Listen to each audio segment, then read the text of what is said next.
नमस्कार मित्रांनो, सुख म्हणजे नक्की काय असते, सिरमध्ये काय घडले आपण ते बघणार आहोत. शालिनीला नेण्यासाठी हॉस्पिटलमधून अँब्युलन्स आलेली असते. ती नित्यासमोर उभा राहते. तू ही माझ्यासारखीच आहेस. माझं नाव आहे शालिनी. हे लोक जे आहेत ना माझ्या पाठीमागं, ते मला घेऊन जायला आले आहेत. माझं नाव आहे शालिनी. डुबुक डुबुक बुडुक बुडुक. शालिनी नित्याचा गळा आवळते. नर्सला आवाज देतो आणि घेऊन जा असं बोलतो की मॅडम साहेब लवकर बरं होऊन घरी या.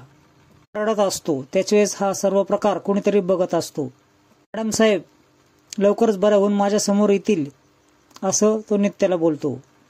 अँब्युलन्स शालिनीला घेऊन चाललेली असते. इकडं आदिराजच्या घरी सर्वजण बॅगा आवरत असतात. नित्या तिथे येते. काय चाललंय हे सगळे आवरावर का करतात, बॅग का भरतात असं ती विचारते. आम्ही नाही तर सर्वजणच आपण चाललो आहोत हे आमगाव सोडून असं तात्या बोलतात. बाळासाठी या ठिकाणी धोका आहे म्हणून आपण सर्वांनी इथून निघून जायचं आहे असं आईने ठरवलं आहे असं सावरी बोलते. आताच शालिनीला हॉस्पिटलमध्ये ऍडमिट करून आला आहोत असं नित्या बोलते. त्याच्या वेळेस तुम्हाला मागच्या वर्षीचा अनुभव आहेच ना, तुम्ही देखील मागच्या वेळेस आई होतात ना. या आईचं काळीच काय म्हणत असेल हे तुम्हाला कळलेलंच असेल. आई लेकरासाठी काही करू शकते असं विमल बोलते. जर इथून निघून गेलो तर शालिनीपासून वाचूत का असं नित्या बोलते. देखील बोलते नाही गेलं तर होईल का. हे सर्व वेडेपणाचं नाटक जीव वाचण्यासाठी नाही केलंय, तिला नवीन प्लॅन करायचा आहे म्हणून केला आहे असं नित्या सांगते. डोक्यात नक्कीच काहीतरी शिस्त आहे, कारण विरोध न करता ती हॉस्पिटलमध्ये ऍडमिट झाली आहे. नित्या बोलते जसं हे सर्व ताणतणाव संपवायचा आहे तसंच तिला देखील संपवायचं असणार आहे असं आदिराज बोलतो. आपण कुठे जरी गेलो ना तरी ते आपल्याला शोधून काढणारच असं आदिराज बोलतो. त्या बोलते की तुम्हीच म्हटला होतात ना की शालिनी तिच्या कर्माची फळं भोगायला हवेत. घर तुमच्या पाठीशी आहे असं म्हणून ती मला उत्तर देते. बोलते माझी आई संकटाला पाहून पळून जाणारे नाही, संकटाला तोंड देणारे आहे. मला बोलते की हा सर्व आगेशी खेळ आहे, विषयाची परीक्षा का घ्यायची. नातोंड जन्माला यायच्या आधी ही आग विझवायची आहे असं आदिराज उत्तर देतो. ब्रेक फेल झाल्यामुळं अँब्युलन्स झाडाला धडकते. शालिनीला देखील थोडंसं त्या ठिकाणी लागतं. सर्व बघणारी व्यक्ती बाईकवर त्या ठिकाणी असते. आदिराजला कॉल येतो आणि सर्व घटना कोणीतरी सांगतं. पण सोमाचा असतो. सोमा सांगतो अँब्युलन्स ऍक्सिडेंट झाला आहे, तू तिकडे ये. आदिराजला खूप मोठा धक्का बसतो आणि नित्या आणि आदिराज त्या ठिकाणी जायला निघतात. सर्व नर्स डॉक्टर्स रस्त्यावर बसलेले असतात. त्यांना दुखापत झालेली असते. आदिराज नित्या इकडे तिकडे बघू लागतात पण शालिनी त्या ठिकाणी नसते. त्यांनी लावलेला अंदाज योग्यच असतो. एक माणूस गाडीमधून बाहेर येतो. काय बाई आहे ही, हिने मला लाथ घातली असं सांगतो. पण ना त्या ठिकाणी शालिनी दिसते. म्हटलं होतं ना मला नका नेऊन, झाला ऍक्सिडेंट आता असं बोलते. ते आणि आदिराजला धक्का बसतो. ते एकमेकांकडे बघू लागतात आणि आदिराज निघून जात असताना त्यांचा कोणतरी पाठलाग करतो असं आरशामध्ये आदिराजला दिसतं. त्याला तो सांगतो की कोणतरी आपला पाठलाग करत आहे. खाली उतरते आणि मोबाईलमध्ये काहीतरी बघण्याचं नाटक करते. तो व्यक्ती समोरून निघून जातो.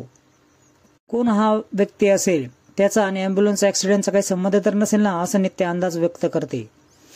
परंतु मी अँब्युलन्स ऍक्सिडेंट झाला असं कधी ऐकलं नसेल. पण आदिराज सांगतो की खरंच आहे, पाठलाग करूयात असं नित्या बोलते. त्यानंतर पाठलाग केल्यानंतर तो कुठंच दिसत नाही. लवकर कुठे गेला असेल हा असं ते विचार करू लागतात. पण तो व्यक्ती चोरून त्यांना बघत असतो. शालिनीला वेड्यांच्या हॉस्पिटलमध्ये आणलेलं असतं. नवीन शाळा असं ती बोलते. झालं का वाचून असं नर्स बोलते. त्यानंतर माझं दप्तर कुठे, माझी चप्पल कुठे, माझा युनिफॉर्म कुठे असं ती बोलते. शालिनी वेड्याचं नाटक करत असते. हे हॉस्पिटल आहे, ही शाळा नाही असं बोलते. मला इथं का आणलं असं बोलते. एक वेडी व्यक्ती बसलेली असते. ती तिला बोलते की तुला मी पाडे शिकू का, मी तुला गाणं शिकू का असं बोलत असते. लोक तिला त्या व्यक्तीपासून दूर घेऊन जातात. सावरी आणि राजमा एकमेकाशी चर्चा करत असतात. सावरी बोलते अँब्युलन्सचा खोटा ऍक्सिडेंटचा आपल्या अंत नसेल ना, दाद्या आणि नित्य अडकले तर नसतील ना असे विचार करत असताना तेवढ्यात दोघेही तिथे येतात. तिला खूप लागलंय का, तिचं थोबडभर फुटलंय का असं सावरी विचारते. आदिराज सांगू लागतो की ऍक्सिडेंट खरा होता. त्याच्यावेळेस तात्या बोलतात खरा होता की घडून आणला होता. नित्या बोलते ऍक्सिडेंट खरंच झाला होता, आम्ही चौकशी करून आलो आहोत. ब्रेक नसल्यामुळे अँब्युलन्स झाडाला धडकली असं ते सांगतात. हे सर्व तो व्यक्ती ऐकत असतो. सावरी बोलते, धडकली कशाला, डायरेक्ट दरीत जाऊन पडायची होती. त्याच वेळेस विमल ओरडते आणि बोलते की त्याच्याबरोबर भरपूर व्यक्ती देखील होते, तिच्यामुळे बाकीच्यांचा कशाला जीव धोक्यात जायला पाहिजे. विमल पुढे बोलू लागते की तिच्या पापाची शिक्षा देवी देणारच आहे, दुसऱ्यांना कशाला शिक्षा मिळायला हवी. ही बंदूकधारी व्यक्ती अजूनही त्यांच्यावर वॉच ठेवून असते. हॉस्पिटलमध्ये शालिनीचं वेडेपणाचं नाटक चालूच असतं. तेवढ्यात एक वेडी बाई स्वतःच्या हाताचा वापर करून सेल्फी काढत असते आणि शालिनी देखील तिच्या देखत त्याच मध्ये सेल्फी काढते. एक नर्स त्या वेड्या बाईला तिथून घेऊन जातात. एक नर्स शालिनीला बँडेज करते असं बोलते आणि त्याला सावरी दूध घेऊन येते. इतक्यात लवली येतो आणि राजदा शालिनीवर आणि समावर लक्ष ठेवायला लावलं होतं ना असं सांगतो. हॉटेलचे बिल आदिराजला दाखवतो. रूम का बुक केली असं आदिराज विचारतो. त्याला तिकडे जाऊन राहायची गरज काय असेल.